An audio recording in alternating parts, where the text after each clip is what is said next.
Operation Sindoor.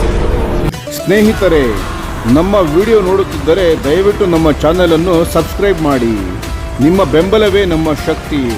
ಪ್ರತಿಯೊಂದು subscription ನಮ್ಮನ್ನು ಇನ್ನಷ್ಟು ಉತ್ತಮ ವಿಷಯಗಳನ್ನು ತಯಾರಿಸಲು ಪ್ರೇರೇಪಿಸುತ್ತದೆ. ಹಾಗಾಗಿ ಸಬ್ಸ್ಕ್ರೈಬ್ ಮಾಡುವುದನ್ನು ಮರೆಯಬೇಡಿ.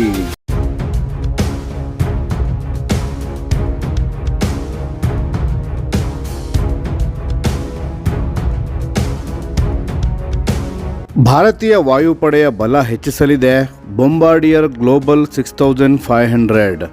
ನಮಸ್ಕಾರ ಗೆಳೆಯರೇ, ದೇಶ ಪ್ರೇಮಿಗಳೇ, ನಮ್ಮ ಯೂಟ್ಯೂಬ್ ಚಾನಲ್ಗೆ ಸ್ವಾಗತ. ನಿಮಗೆ ಭಾರತೀಯ ರಕ್ಷಣಾ ಕ್ಷೇತ್ರದಲ್ಲಿ ಈಗ ಭಾರೀ ಸಂಚಲನ ಮೂಡುತ್ತಿರುವ ಸುದ್ದಿ ಎಂದರೆ ಅದು ಇಸ್ತಾರ್ ಯೋಜನೆ. ಹೌದು, ಭಾರತೀಯ ವಾಯುಪಡೆಯ ಕಣ್ಗಾವಲು ಸಾಮರ್ಥ್ಯವನ್ನು ಮುಂದಿನ ಹಂತಕ್ಕೆ ಕೊಂಡೊಯ್ಯಲು DRDO ಈಗ ಬೊಂಬಾರ್ಡಿಯರ್ ಗ್ಲೋಬಲ್ 6500 ವಿಮಾನವನ್ನು ಆಯ್ಕೆ ಮಾಡಿಕೊಂಡಿದೆ. ಅಮೆರಿಕಾದ ಗಲ್ಫ್ ಸ್ಟ್ರೀಮ್ G550 ಅನ್ನು ಹಿಂದಿಕ್ಕಿ ಈ ವಿಮಾನ ಯಾಕೆ ಭಾರತದ ಮೊದಲ ಆಯ್ಕೆಯಾಯಿತು, ಇದರ ವಿಶೇಷತೆಗಳೇನು, ಬನ್ನಿ ಈ ವಿಡಿಯೋದಲ್ಲಿ ತಿಳಿಯೋಣ. ಜುಲೈ 3, 2025 ರಕ್ಷಣಾ ಸಚಿವ ರಾಜನಾಥ್ ಸಿಂಗ್ ಅವರ ನೇತೃತ್ವದ ಕೌನ್ಸಿಲ್ DAC ಸುಮಾರು $1.2 ಬಿಲಿಯನ್ ವೆಚ್ಚದ ಈ ಯೋಜನೆಗೆ ಅನುಮೋದನೆ ನೀಡಿದೆ. ಆತ್ಮನಿರ್ಭರ ಭಾರತದ ಅಭಿಯಾನದ ಅಡಿಯಲ್ಲಿ ವಿದೇಶಿ ವಿಮಾನದ ಮೇಲೆ ಭಾರತೀಯ ತಂತ್ರಜ್ಞಾನದ ಸೆನ್ಸಾರ್ಗಳನ್ನು ಅಳವಡಿಸುವುದು ಈ ಯೋಜನೆಯ ಮುಖ್ಯ ಉದ್ದೇಶವಾಗಿದೆ. ಈ ಸ್ಪರ್ಧೆಯಲ್ಲಿ ಗಲ್ಫ್ ಸ್ಟ್ರೀಮ್ G550 ಕೂಡ ಇತ್ತು. ಆದರೆ 2021 ಅದರ ಉತ್ಪಾದನೆ ಸ್ಥಗಿತಗೊಂಡಿದ್ದು ಅದಕ್ಕೆ ಮೈನಸ್ ಪಾಯಿಂಟ್ ಆಯಿತು. ಇತ್ತ ಬೊಂಬಾರ್ಡಿಯರ್ ಗ್ಲೋಬಲ್ 6500 ಹಲವು ಕಾರಣಗಳಿಂದ ಮುಂಚೂಣಿಯಲ್ಲಿದೆ. ಅದ್ಭುತ ಸಾಮರ್ಥ್ಯ. ಇದು ಸತತ 18 ಗಂಟೆಗಳ ಕಾಲ ಹಾರಾಟ ನಡೆಸಬಲ್ಲದು.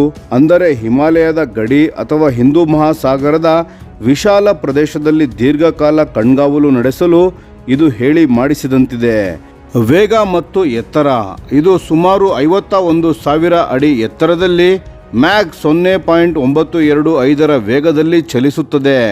ಶತ್ರುಗಳ ಕಣ್ಣಿಗೆ ಬೀಳದೆ ದೂರದಿಂದಲೇ ಮಾಹಿತಿ ಸಂಗ್ರಹಿಸಲು ಇದು ಸಹಕಾರಿ. ಹೆಚ್ಚಿನ ತೂಕ ಹೊರುವ ಸಾಮರ್ಥ್ಯ. DRDO ಅಭಿವೃದ್ಧಿಪಡಿಸಿದ ಸುಧಾರಿತ ರೆಡಾರ್ಗಳು ಮತ್ತು ಸೆನ್ಸಾರ್ಗಳನ್ನು ಹೊತ್ತೊಯ್ಯಲು ಇದರಲ್ಲಿ ಹೆಚ್ಚಿನ ಸ್ಥಳಾವಕಾಶವಿದೆ. DRDOನ ಸೆಂಟರ್ ಫಾರ್ ಏರ್ಬಾರ್ನೆ ಸಿಸ್ಟಮ್ CABS ಈ ವಿಮಾನವನ್ನು ಒಂದು ಸಂಚಾರಿ ನಿಯಂತ್ರಣ ಕೇಂದ್ರವಾಗಿ ಬದಲಾಯಿಸಲಿದೆ. ಇದರಲ್ಲಿರುವ ಸಂಶ್ಲೇಷಿತ ಆಪರ್ಚರ್ ರೆಡಾರ್ SAR ಮೋಡ ಕವಿದ ವಾತಾವರಣದಲ್ಲೂ 200 ಕಿಲೋಮೀಟರ್ ದೂರದ ಚಿತ್ರಗಳನ್ನು ಸ್ಪಷ್ಟವಾಗಿ ಸೆರೆ ಹಿಡಿಯುತ್ತದೆ. ಕೃತಕ ಬುದ್ಧಿ ಮತ್ತು AI ತಂತ್ರಜ್ಞಾನದ ಮೂಲಕ ಇದು ಶತ್ರುಗಳ ಚಲನವಲನಗಳನ್ನು ಸ್ವಯಂಚಾಲಿತವಾಗಿ ಗುರುತಿಸುತ್ತದೆ.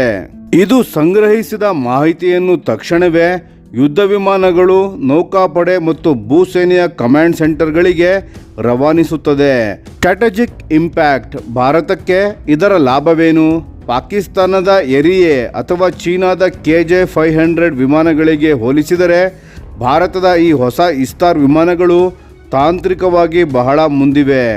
ಗಡಿ ಪ್ರದೇಶದಲ್ಲಿ ಚೀನಾದ ಚಟುವಟಿಕೆಗಳನ್ನು ಗಮನಿಸಲು ಅಥವಾ ಹಿಂದೂ ಮಹಾಸಾಗರ ಪ್ರದೇಶಗಳಲ್ಲಿ ಶತ್ರುಗಳ ಸಬ್ಮೆರಿನ್ಗಳನ್ನು ಪತ್ತೆ ಹಚ್ಚಲು ಇವು ಭಾರತಕ್ಕೆ ಬ್ರಹ್ಮಾಸ್ತ್ರದಂತೆ ಕೆಲಸ ಮಾಡಲಿದೆ.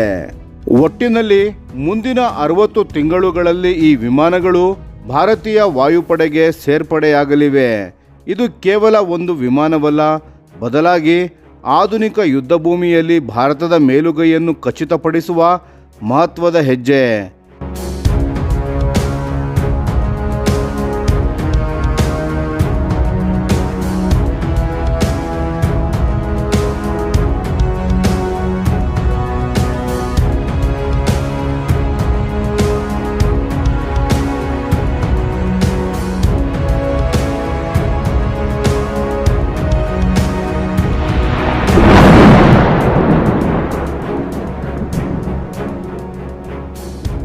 ಈ ವಿಡಿಯೋ ನಿಮಗೆ ಇಷ್ಟವಾಗಿದ್ದರೆ ಲೈಕ್ ಮಾಡಿ ಮತ್ತು ನಮ್ಮ ಚಾನೆಲನ್ನು ಸಬ್ಸ್ಕ್ರೈಬ್ ಮಾಡಿ ಹಾಗೂ ಬೆಲ್ ಐಕಾನ್ ಒತ್ತಿ.